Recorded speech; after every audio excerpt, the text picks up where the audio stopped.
Monsoon का भी कुछ लाभ नजर आ रहा है और मानसून सत्र भी प्रारंभ हो रहा है। मानसून हो या मानसून सत्र,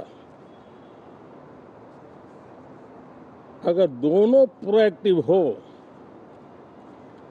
तो बहुत ही प्रोडक्टिव होते हैं।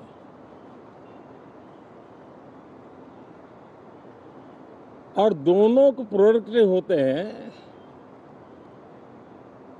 तो देश का कल्याण होता है, जीव मात्र का कल्याण होता है। और इसलिए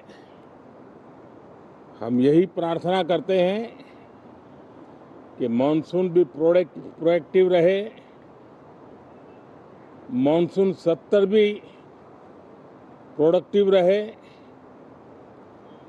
साथियों, पिछले एक महीने में देश ने अनेक सिद्धियां प्राप्त की है और देशवासी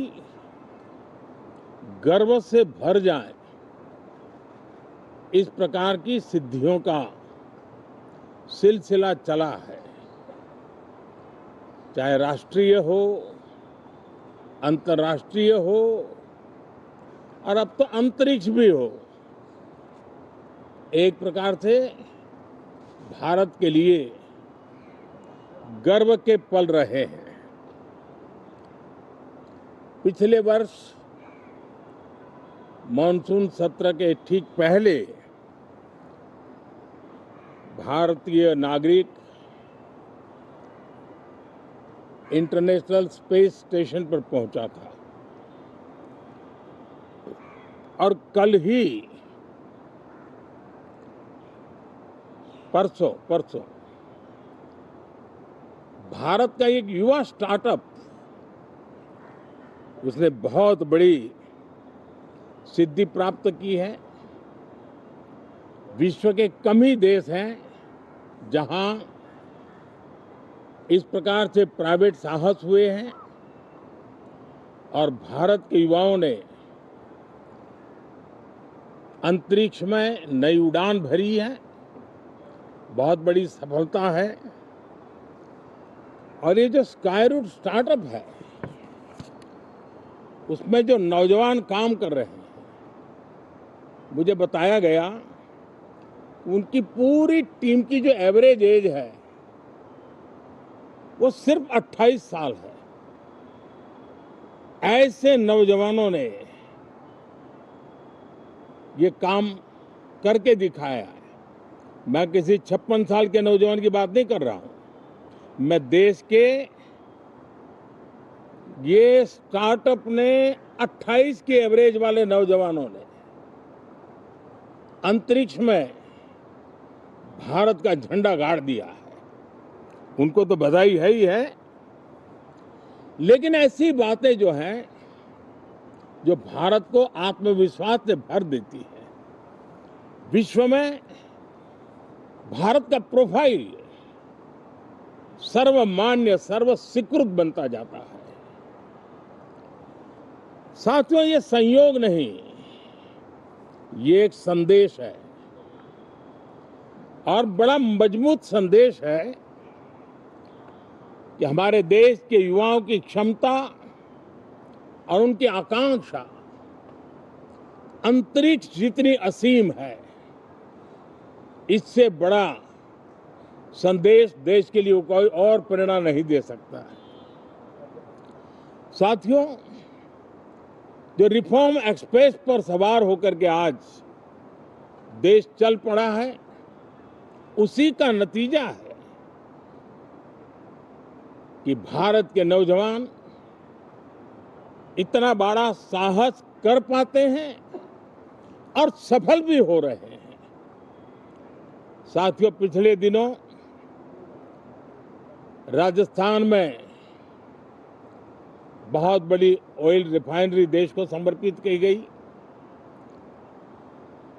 पिछले कुछ सप्ताह पहले एक सेमीकंडक्टर प्लांट, यानी तीसरा, देश को समर्पित किया गया।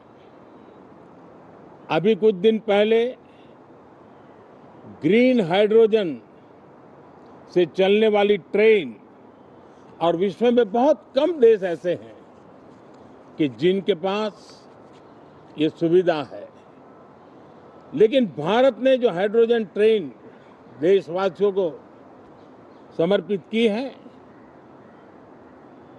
वो सबसे ताकतवर इंजन वाली है और सबसे लंबी है। ये अपने आप में भारत के वैज्ञानिक, भारत के इंजीनियर्स, भारत के इनोवेटर्स, भारत के उद्यमी, भारत के श्रमिक, ये जो एक लक्ष्य लेकर के देश के लिए जी रहे हैं, देश के लिए काम कर रहे हैं, उसी का परिणाम है। साथियों, हम भली भांति जानते हैं और पूरी दुनिया चिंतित भी है, लगातार कहीं न कहीं युद्ध की स्थितियां बनती रही है। पश्चिम एशिया के युद्ध के कारण भारत जैसे देश जो एनर्जी के लिए औरों पर डिपेंडेंट है, उनके लिए ये पश्चिम एशिया का युद्ध एक बहुत ही बड़ा संकट का कारण रहा। Petrol, diesel, LPG, fertiliser, chemicals, यानी हर विषय में अनेक बाधाएं, अनेक संकट आए। उसके बावजूद भी भारत 7.7% के ग्रोथ से दुनिया की मेजर इकोनॉमी में सबसे तेज गति से आगे बढ़ने वाला देश बन के रहा। ये भारत के सामर्थ्य का परिचायक है। भारत किस प्रकार से उत्साह और उमंग के साथ नई ऊंचाइयों को पार करना चाहता है, उसकी इसमें एक झलक है। और ऐसे में जब ये मॉनसून सत्र आरंभ हो रहा है, देश ने स्पीड पकड़ ली है और संसद का स्पिरिट उस स्पीड में नई ऊर्जा भर सकता है। सकारात्मक स्पिरिट राष्ट्र के लक्ष्यों को प्राप्त करने के लिए बहुत आवश्यक होता है।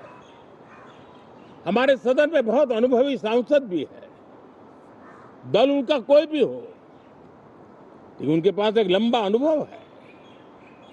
ऐसे समय में उनके अनुभव की, उनके ज्ञान की संसद को भी जरूरत है, देश को भी जरूरत है। और इसके लिए संसद का चलना, सार्थक चर्चा होना, मिलजुल करके देश को आगे ले जाने के संकल्प लेना, ये मैं समझता हूं कि बहुत ही समय की मांग है। एस्पिरेशन से भरे हुए देश के युवाओं की मांग है कि हम आगे बढ़े। आज समय की मांग है कि राष्ट्र निष्ठा से भरे हुए, राष्ट्र भक्ति के लिए जी रहे आवाज को सदन में उचित मंच मिलता रहे, वे अपनी आवाज को बुलंद करे, देश को दिशा दे। और इसलिए मैं आशा करता हूं और मुझे पक्का विश्वास है, जहां तथ्य होते हैं, जहां तर्क होते हैं, वहां तूफान के लिए जगह नहीं होती है। अगर तर्क मजबूत है, तथ्य मजबूत है, तो शांत चित्त से भी अपनी आवाज को बुलंद बनाया जा सकता है। मैं आशा करता हूं तर्क और तथ्य के साथ सदन की चर्चा को समृद्ध किया जाए, हर आवाज को अवसर मिले, हर विचार को सम्मान मिले। ये संसद की हमारी भूमिका है। मैं सभी सांसदों से बढ़ चढ़ करके इस सदन में हिस्सा लेने के लिए निमंत्रित करता हूं।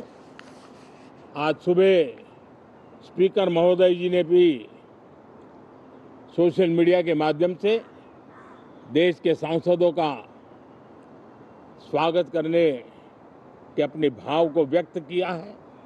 मैं भी उसमें अपना स्वर मिलाता हूं। आप सबका बहुत बहुत धन्यवाद। नमस्कार।